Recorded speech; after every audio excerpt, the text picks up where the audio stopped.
ustedes están leyendo.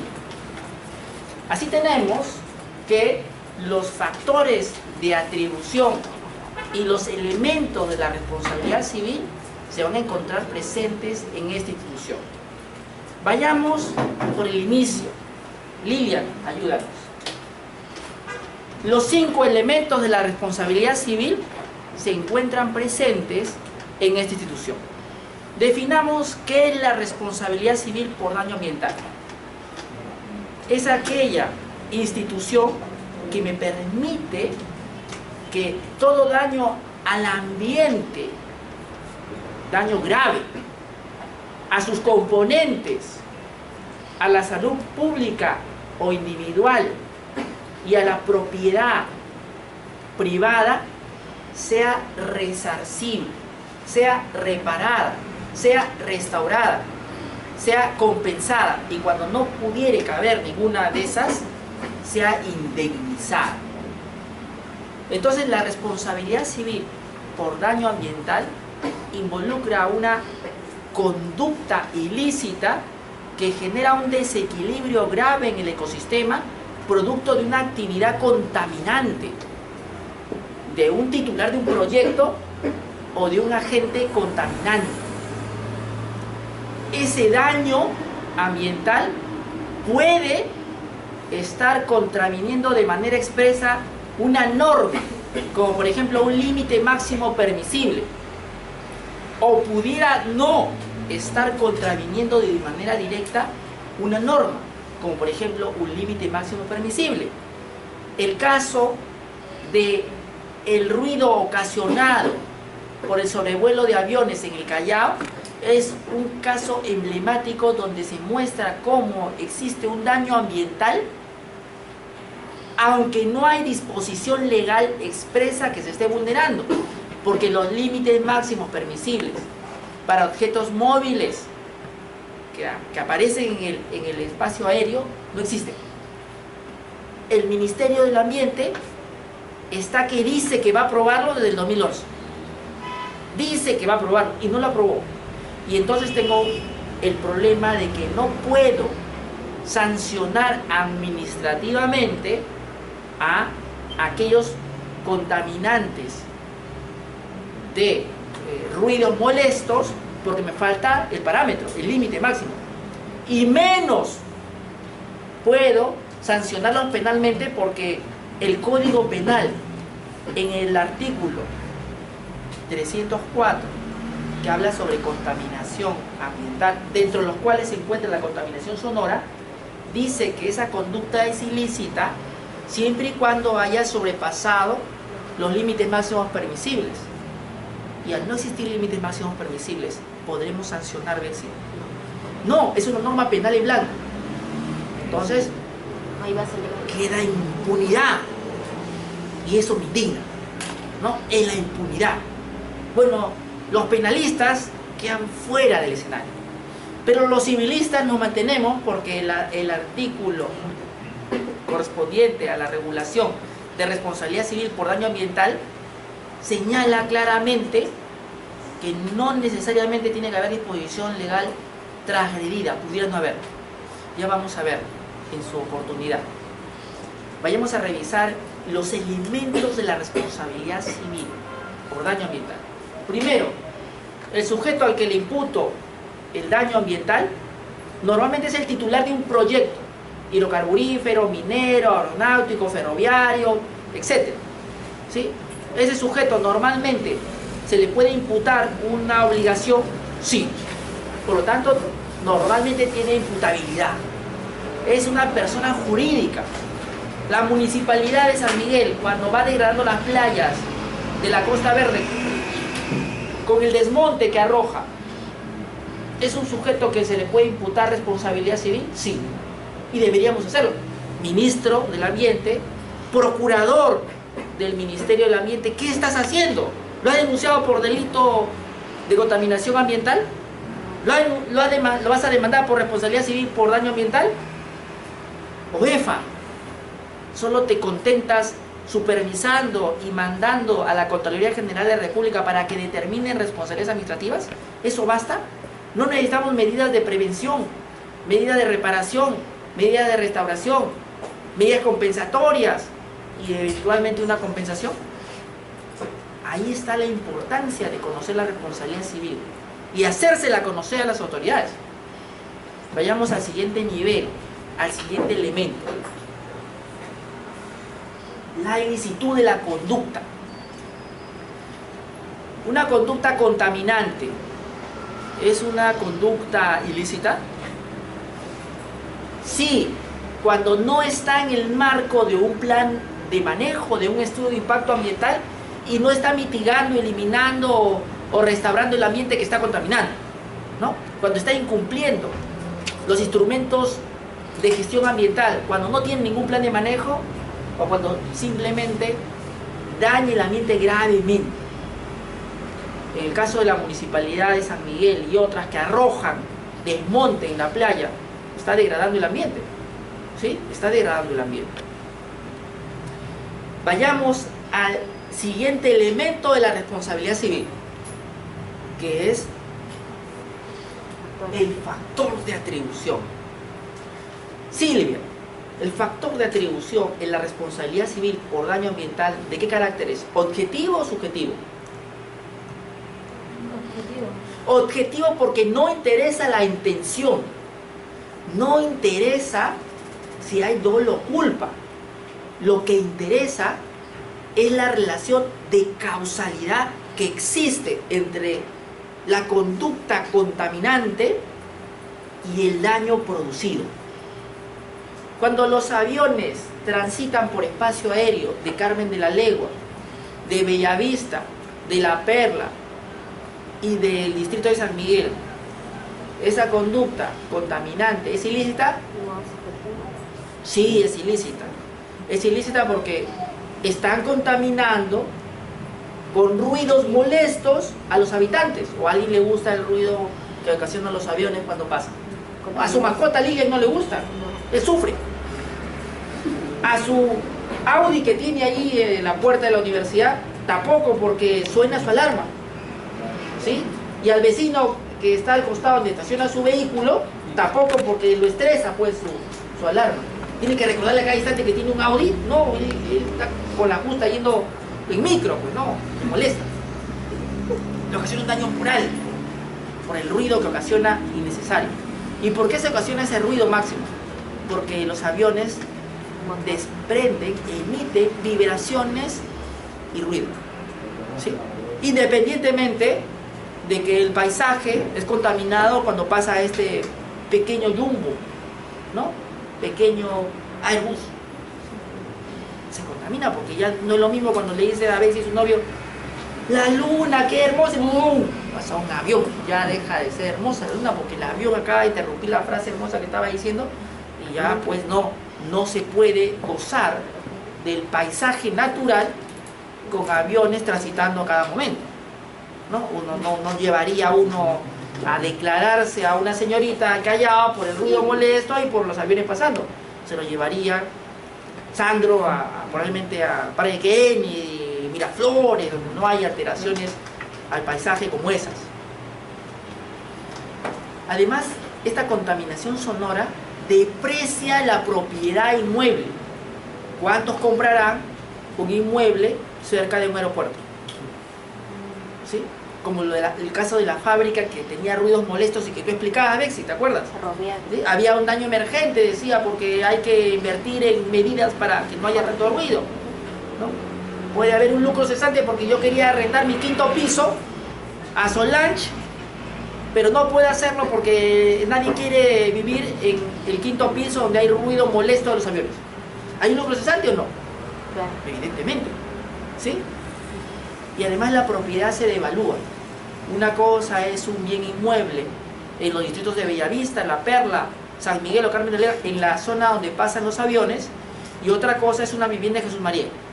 No tienen el mismo valor, y una de las razones es porque tienen contaminación sonora. Y entonces si a mí me están depreciando mi propiedad, quitándole valor, ¿no es justo que me compensen? ¿Sí? Independientemente que resguarden mis derechos fundamentales a un ambiente sano y equilibrado, a la salud, a la paz y tranquilidad, a un ambiente adecuado para la vida, etcétera, ¿no es cierto? Independientemente. Entonces, aquí vemos que hay daños indemnizables, ¿sí? Y el factor de atribución, como apuntó bien Silvia, es de carácter objetivo. No me interesa la intención que tenga LAC, el concesionario del aeropuerto, ni Corpac, la empresa pública que ve el tráfico aéreo, ni tampoco me interesa lo que piensen las aerolíneas, si lo hacen con dolo o culpa. Lo único que quiero aquí determinar es si el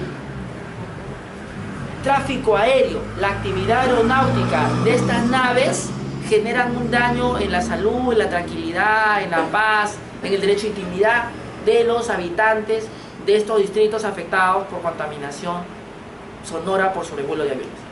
La intención no cuenta, ¿sí? Entonces el factor de atribución acá es de carácter objetivo, ¿sí? Por riesgo, ¿sí? Y también por garantía podríamos plantear. Sigamos avanzando y continuamos con el elemento del nexo causal. Tengo que demostrar la relación de causalidad entre el estrés por ruido que sufro Walter, la perturbación del sueño que sufro Walter, con el tránsito aéreo de estos aviones, ¿sí? Tengo que demostrar la relación de causalidad. Tengo mi mascotita, un conejito. Los conejos sufren del corazón, son cardíacos. Pasa la luz, se asustó y se me murió. No, se murió mi conejo porque es que llamé urgente al veterinario. Son nerviosos. Pensó que se acababa el mundo conejil y se murió del susto del avión. ¿Cuánto duró? Un día. ¿Me genera un daño? Claro. Independientemente que, imagínense que yo tengo un niño recién nacido que acabo de dejar dormido en su cuna. Lilian ya conseguí dormirlo y le llamo emocionado a la profesora adjunta. Fue todo un trabajo hacerlo. Y en eso empieza a pasar el avión. ¿Qué está pasando? El avión se despertó y empieza a gritar. Entonces, ¿puedo vivir tranquilamente con el ruido de los aviones? No. Una mascota se afecta. Un niño recién nacido o un niño durmiendo, o sea, perturba su sueño, ¿no? Son muy sensibles, ¿no? ¿Qué pasaría si yo tengo unos audífonos porque estoy un poco sordo y soy mayor? El ruido del avión lo voy a escuchar muchísimo más fuerte. Y eso, ¡ay! Me duele el oído, ¡pum! Me lo saco. Y de nuevo me lo tengo que poner. Eso me estresa, me causa un estrés por ruido. Independientemente de la alarma del vehículo de Lilian, que su Audi que suena todo el tiempo cada vez que pasa el avión. Hasta que ya le convenzo, Lilian, por favor, ya apaga esa alarma. La apaga y al cuarto de hora su auto ya no está. Se la apaga. Sí, o sea, ¿hay un perjuicio o no? Yo desconecté mi alarma por tu ruido. Entonces tendría que demostrar la relación de causalidad que hay entre ello y mi derecho a intimidad. Resulta que yo tengo un ámbito privado, que es mi habitación, que es el baño, que es la sala. Si yo estoy conversando con usted y pasa un avión y no me deja conversar con usted, ¿se vulnera mi derecho a la vida privada y a la intimidad? Claro que sí. Si con su compañera Rosario está recibiendo una llamada, está recibiendo de su novio y ya está para decirle algo importante, y se lo dice justo cuando pasa el avión y le dice, ¿qué me dijiste? No, ya me arrepentí, no, nada, no te dije nada. ¿No? O sea, interrumpe mis comunicaciones, ¿sí? Y además me hace gastar más el celular porque como no escuché bien lo que me dijo, vuelta me tiene que decir. Y si te estoy explicando un caso como abogada, Silvia, me estás contando el caso y se interrumpió la comunicación por la contaminación, ¿vas a tener que contar todo de nuevo? Sí, sí. Porque acaban de quitarte un pedazo importante del caso, ¿no es cierto, Walter? Entonces uno puede quedar como un incompetente porque piensan que no entendí el caso cuando en realidad es por el ruido de los aviones. Se están llevando una imagen equivocada de mí, porque la contaminación sonora no me permite escuchar adecuadamente. Entonces ya ven los perjuicios causados. Mi propiedad inmueble vale menos, mi vida familiar se empieza a degradar, mi paisaje natural también se deprecia, si tengo escuelas cerca, la actividad educativa es mucho más difícil porque estoy enseñándole a los niños, ustedes son niños de 6 años, y aquí está la pequeña Lilia, para que aprendan y a veces, ven, pase el avión. No escucharon las siguientes letras, tengo que volver a empezar, o estoy enseñando inglés a los niños, a ustedes. A, B, C, y boom, pasa el avión, y de nuevo tengo que repetir porque no escucharon lo que continuaba. O soy el padre de una iglesia y voy a decir, la paz sea, el avión me interrumpió, no me dio la paz el padre, me siento mal, padre, me siento mal, porque no escuché la paz. Todavía el padre no ha dicho que nos vayamos, estamos queriendo escuchar, y ya había dicho. Y entonces la mitad se va y la otra mitad se queda. ¿Malogra la liturgia o no? ¿Sí? No se puede tener una vida digna, Sandro, con contaminación sonora. Sandro dice, sí se puede, el intercambio, pues usted vive en mi mueble y usted y yo vivo en lo suyo, a ver qué le parece. Un mes. Corriendo, Sandro dice, por favor, devuélvame mi casa, acá no se puede vivir. Entonces vemos que hay una relación de causalidad entre la actividad aeroportuaria, el sobrevuelo de aviones y los daños que hemos narrado, Karim. Sí, porque eso no lo vives, Silvia, en Jesús María, acá no lo vives. Ni lo vives en Miraflores, ni lo vives en San Juan de Lurigancho, ni lo vives en Villa María.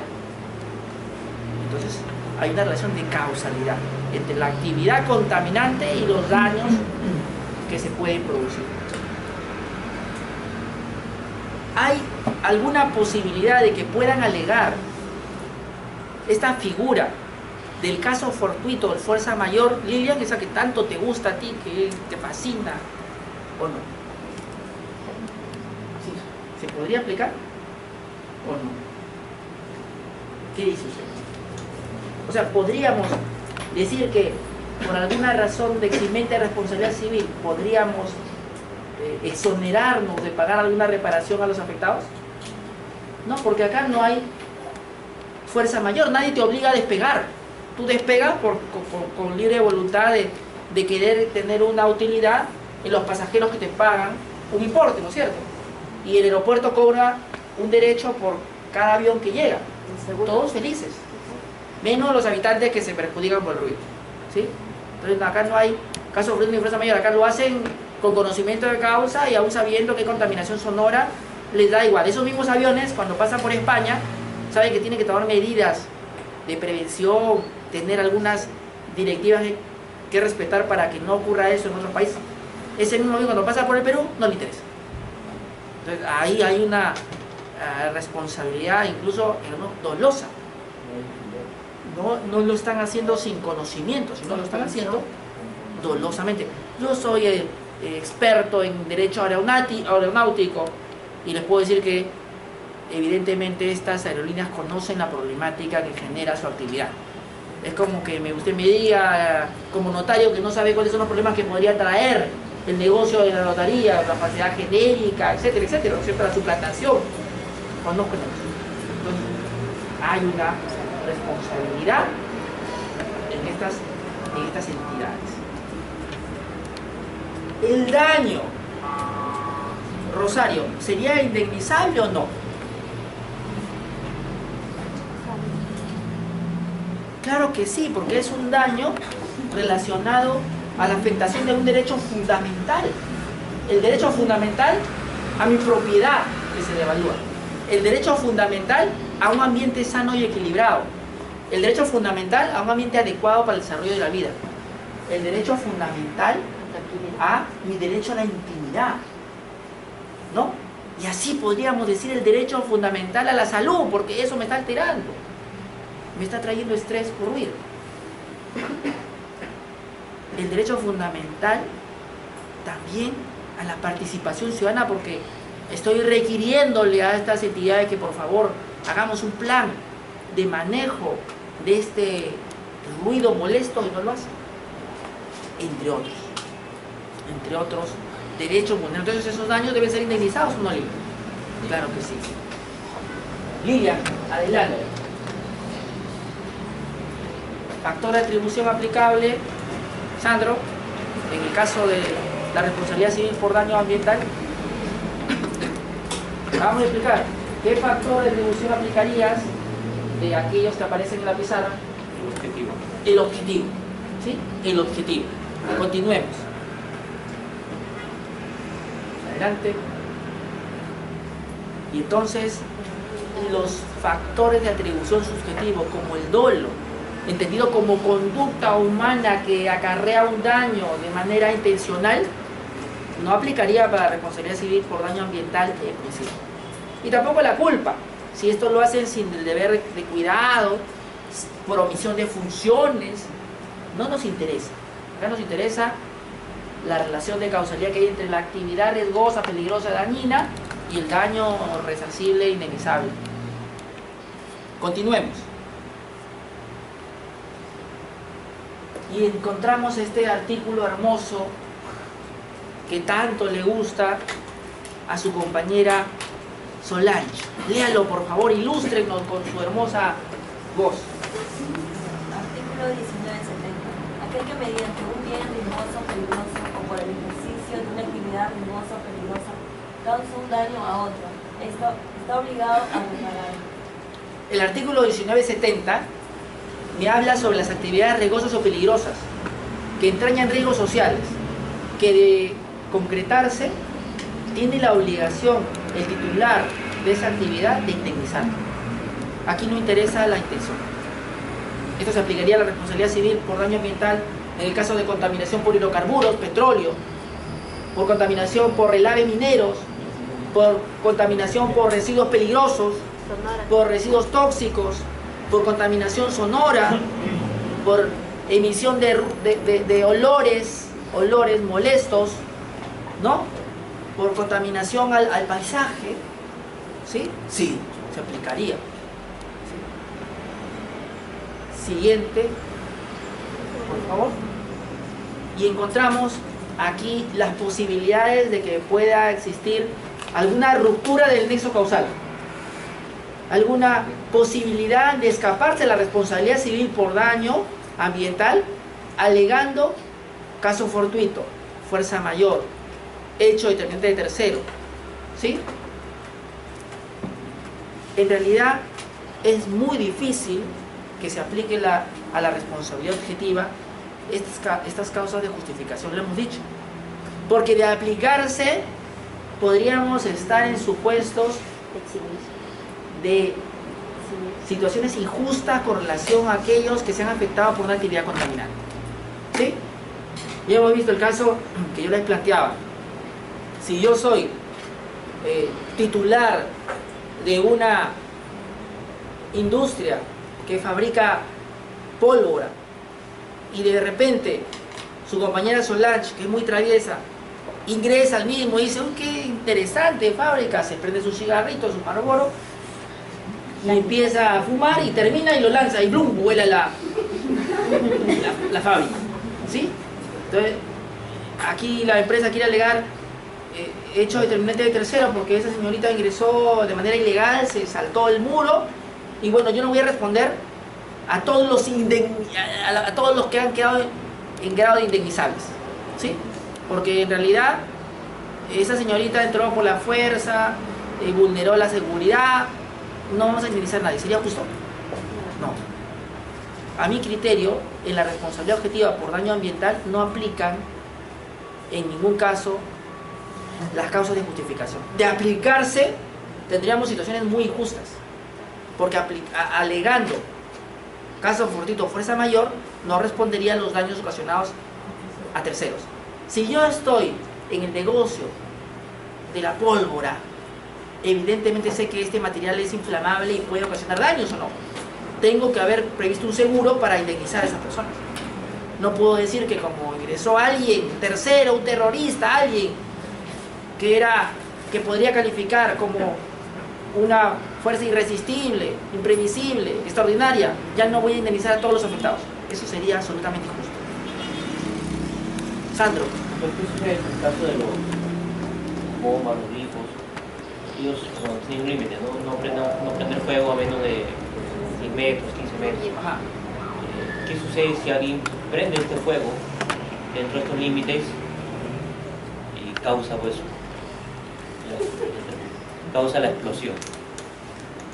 Excelente interrogante, porque eso nos permite señalar dos cosas. En el caso de los grifos, pudiera darse el siguiente supuesto. Su profesor con el que va a la universidad no le alcanza y la doctora de ahí dice, ¿qué hacemos? Hay que pagar los autos que tenemos, ¿no? La Audi, ¿no? ¿Qué te parece si asaltamos un grifo? Nos encapuchamos y como no es nuestra profesión, lo hacemos tan mal que hacemos explotar el grifo. ¿Sí? Y entonces uno se pregunta lo de Sandro. En ese caso, el grifo no indemnizaría a las viviendas vecinas porque podría alegar que nosotros éramos una fuerza mayor, porque somos delincuentes, ¿no? Que hemos ingresado armados hasta los dientes y ellos no pudieron hacer nada. A mi criterio, acá hay responsabilidad objetiva. Deberían responder con la indemnización correspondiente si es que el grifo, por alguna razón, un desperfecto técnico, no querido, o por un asalto, o por alguna otra razón, se incendia y ocasiona daños. Alguna otra razón me refiero, por ejemplo, al supuesto en el que hay un temblor o un terremoto y el grifo empieza a encenderse y explota. O sea, imagínense, Sandro, el supuesto en el que el grifo diga, lo sentimos, Sandro, el terremoto era imprevisible, irresistible y extraordinario. Su casa se incendió, sí, pues por la gasolina que había en nuestro grifo, pero nadie podía evitar ese terremoto. Sí, pero discúlpenme, ese grifo generó un riesgo social mucho más alto que el que tenía mi comunidad sin el mismo, ¿no? ¿Aumentó el riesgo permitido, no? ¿Sí? Entonces cuando hay un terremoto o hay un asalto y yo tengo la disyuntiva entre decidir quién debe quedarse con el daño, la víctima o el titular de la actividad riesgosa o peligrosa, yo debo decidir con el siguiente principio: ¿quién está en mejor posibilidad de asumir el daño, de alguna forma de soportarlo? Y a mi parecer, ¿sí?, con mucha doctrina en contra, me parece que el titular del proyecto, porque ustedes o yo no tenemos relación con el negocio del grifo o negocios que impliquen riesgos sociales. Ese no es nuestro negocio. Ellos pueden prever un seguro de responsabilidad civil y ese seguro incorporarlo en el precio de venta del gas, del petróleo y de la gasolina. ¿Sí?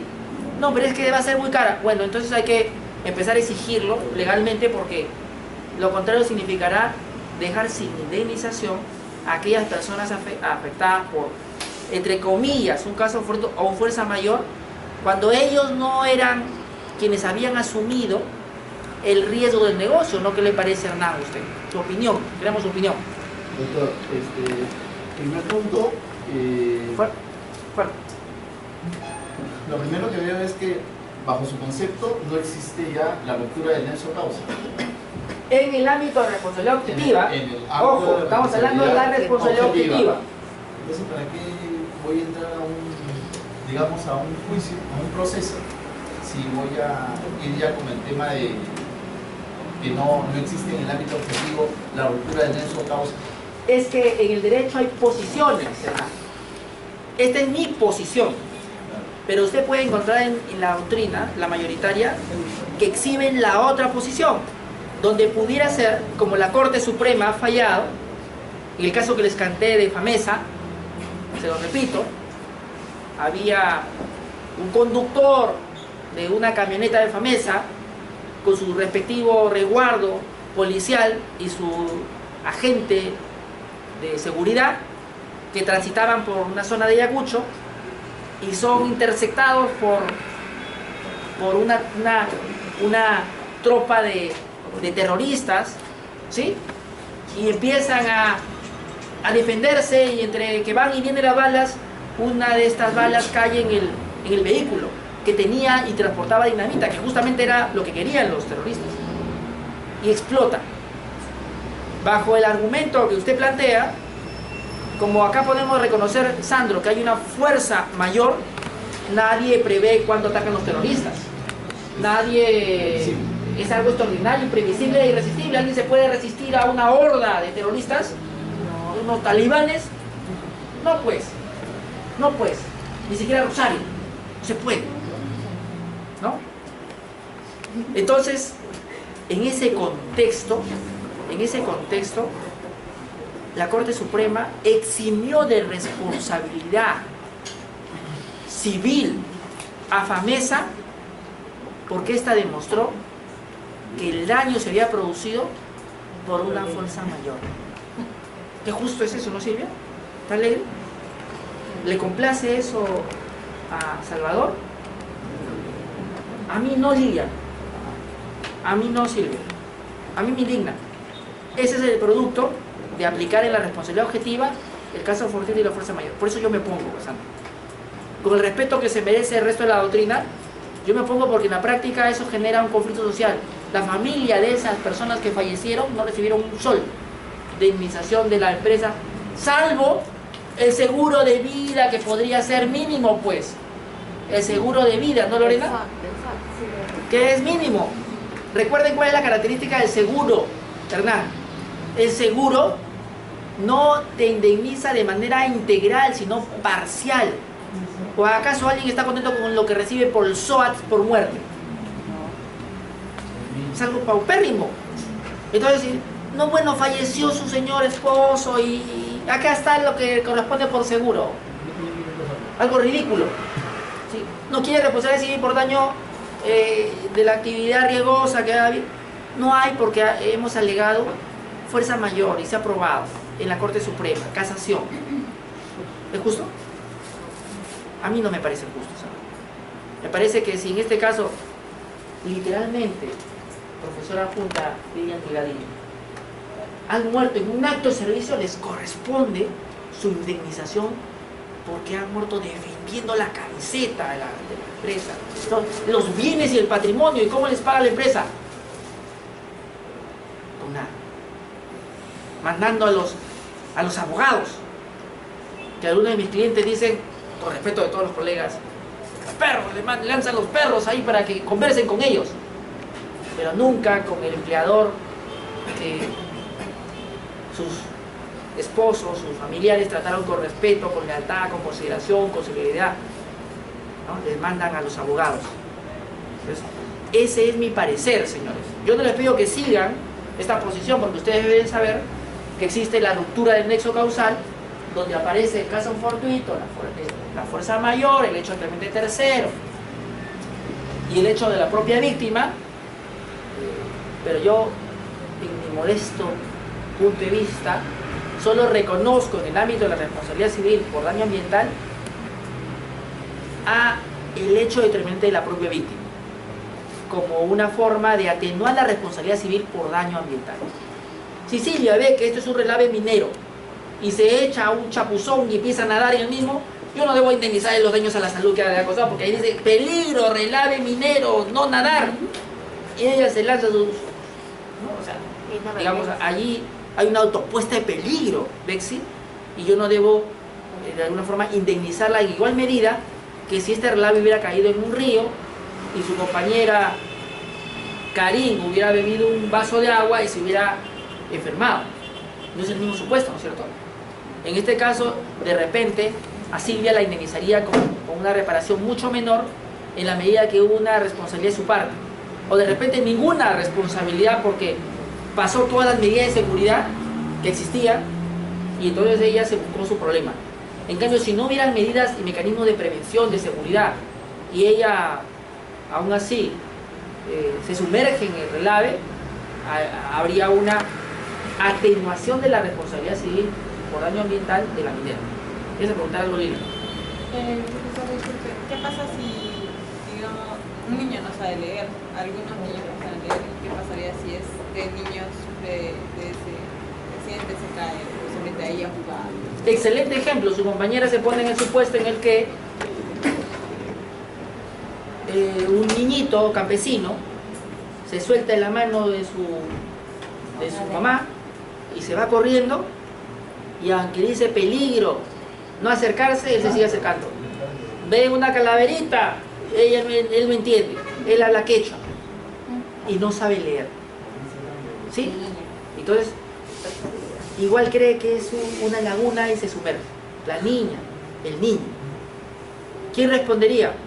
Podría responder el titular de la empresa, la minera, si es que no había mecanismos de seguridad idóneos para impedir que ingresen niños.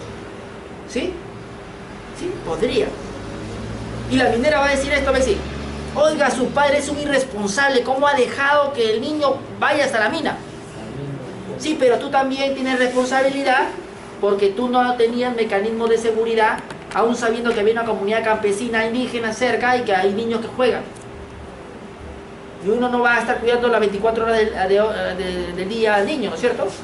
Uno puede en un minutito perderlo de vista, ¿no es cierto, Silvia? Son hiperactivos, corren, caminan y vuelan. Entonces, podría ser que usted no ha tenido niños, ¿no? O sea, es así, salen corriendo. Tiene que tener un buen físico para alcanzarlos. Sí, Bexi. Profesor, una consulta. En el caso del tren, ¿no? Una ferroviaria. Entonces, cuando, o sea, hay un contrato, ¿no? Del tren y hay un seguro que implica de que, aseguren a los que van en el tren y al transporte, ¿no? Sin embargo, cuando un niño pasa por ahí y muere, ¿no? Por este tren, o sea, lo accidenta, entonces la madre va a reclamar, pero le dicen que el seguro no figura como por tercero. ¿Cómo se hace responsable? Es una modalidad de responsabilidad civil extracontractual, pero cuando ella va a la aseguradora le dice que no está asegurado, entonces va afuera del alcance del seguro y no lo puede indemnizar. Solamente lo que haría es un proceso. Efectivamente, lo que está demostrando su compañera Bexi es que los seguros tienen supuestos específicos. ¿Sí? Esos supuestos específicos, si es que no se llevan a cabo adelante, en la realidad no pueden ser objetos de cobro la indemnización. ¿Sí? Por ejemplo, a propósito del caso que ha planteado Bexi, si a su profesor lo atropella un vehículo y su profesor eventualmente no estuviera casado y solo tuviera sus padres y uno de sus padres padeciera de locura y no se pueda presentar para cobrar el seguro, no podría cobrarlo. ¿Saben por qué?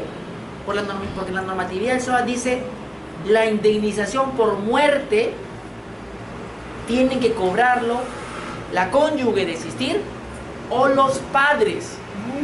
No dice padre o madre, dice los padres, los dos. Entonces uno tiene que ir a buscar al otro cónyuge, papá, mamá, y los dos juntos cobrar la indemnización. Incluso acá se preestablece quiénes son los beneficiarios. En el supuesto que tú me has planteado, probablemente lo que quepa es una responsabilidad civil, porque no es integral. Incluso el seguro, lo que te está brindando, de pronto no te satisface, porque la vida de un ser humano usted piensa que vale mucho más, o la lesión que ha sufrido usted piensa que lo que le están dando no es suficiente, o acaso alguien piensa que por SOAT se le está pagando lo suficiente por haber perdido un miembro, un ojo, un brazo, una mano. Es ridículo, ¿verdad? Es ridículo. Entonces, en ese contexto, podríamos tener que los seguros solamente debemos considerarlos como indemnizaciones o reparaciones parciales, no integrales, en tanto y cuanto la responsabilidad civil siempre va a ser integral. Los seguros no admiten normalmente el daño moral, porque el daño moral es casi incuantificable, Sandra, ¿no?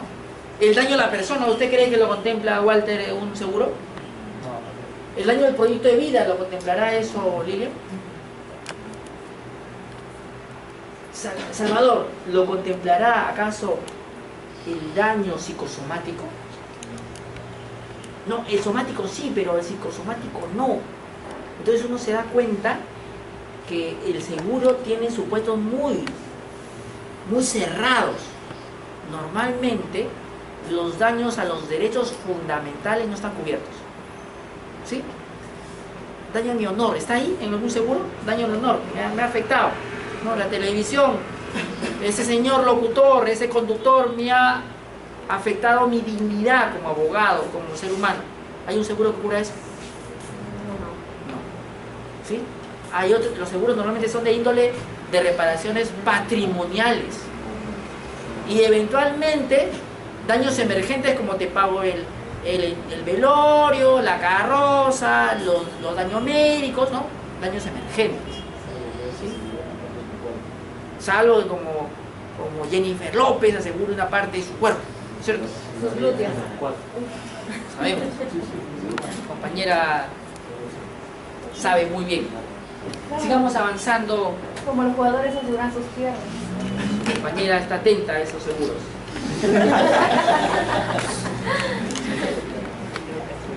Ah, excelente. Acabamos de recibir la encantadora noticia que está funcionando. ¿Sí? Excelente. Ah. Gracias, Lilian Delgadillo, profesora Junta, que acaba de hacer una contribución significativa en la clase. ¿Ven qué hermosa es una clase con diapositivos? Usted hace esto y hace magia. Es hermoso. Hay que contribuir siempre a la clase, ¿no? Usted puede traer algo, de repente la próxima trae bocaditos y repartir. Hacemos una reunión así interesante mientras partimos. Requisitos del daño. ¿Sí? Tradicionalmente han entendido los civilistas 4. ¿Sí? Aquí aparece el primero. Afectación de un interés jurídicamente relevante. Los daños tienen que indemnizar la afectación a bienes jurídicos relevantes. Apliquemos uno de esos principios del derecho penal, pero que a mí parece que se lo robaron del derecho civil. El principio de lesividad. Solo si demuestro que se ha afectado un bien jurídico protegido o un interés jurídicamente protegido, va a caber una reparación. ¿Le parece correcto, Karim? Sí. Si contaminas el ambiente, ¿tendrás que repararlo? Claro. Si afectas la salud individual o colectiva, la propiedad, ¿tendrá que haber indemnización? Claro. ¿Sí? Siguiente requisito. Certeza de su existencia. Tenemos que demostrar que hay una contaminación. Ejemplo. En el Callao, ¿alguien duda de la existencia de la contaminación sonora producida por el sobrevuelo de aviones? No. Traes tu sonómetro, lo pones ahí y vas a darte cuenta de los decibeles que brotan. Y de repente, si se va usted a la región de Loreto, encuentra contaminación por hidrocarburos, petróleo. O de repente, si se va a Huancavelica, que encuentra ríos contaminados con relaves. ¿Hay certeza del daño? Sí. ¿Cuál es el problema en materia de responsabilidad civil, fundamentalmente probatoria? El juez no cree en su palabra, necesita informes técnicos de organismos especializados que digan que eso está contaminado. Señor, me estoy muriendo de asbesto en mi cuerpo. Que demuestre un informe técnico de DIGESA, Dirección General de Salud, que ese asbesto que usted tiene en su cuerpo proviene de la empresa X que fabrica techos. Si hay la demostración de una relación de causalidad entre esa actividad contaminante y su enfermedad, le reconoceremos como el daño como indemnizable y repararemos y compensaremos, indemnizaremos de corresponder. Dígame. Si bien es cierto, es demostrable que el ruido, el daño que ocasiona a los habitantes del Callao, ¿por qué hay algunas municipalidades que te ponen multas por ruidos molestos o ruidos, creo que le ponen ellos extraños inclusive? Si existe una normatividad, es más, por tocar el claxon, te ponen una multa. ¿Por qué no pueden hacer lo mismo en el Callao? Excelente interrogante. Hay un principio en derecho administrativo que se llama el principio de legalidad. Y esto aplica al procedimiento sancionador.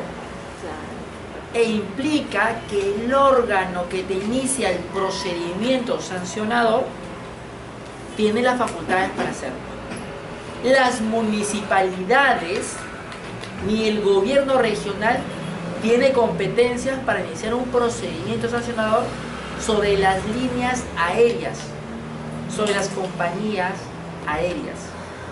Los que son sujetos de fiscalización son los individuos que andan en vehículos terrestres o alguien que hace ruido de su casa o de su industria.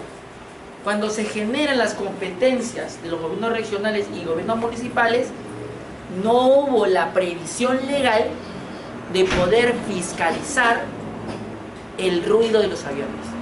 Así que no obstante haber ordenanzas contra la contaminación sonora en todos los distritos, esto no aplicaría a la contaminación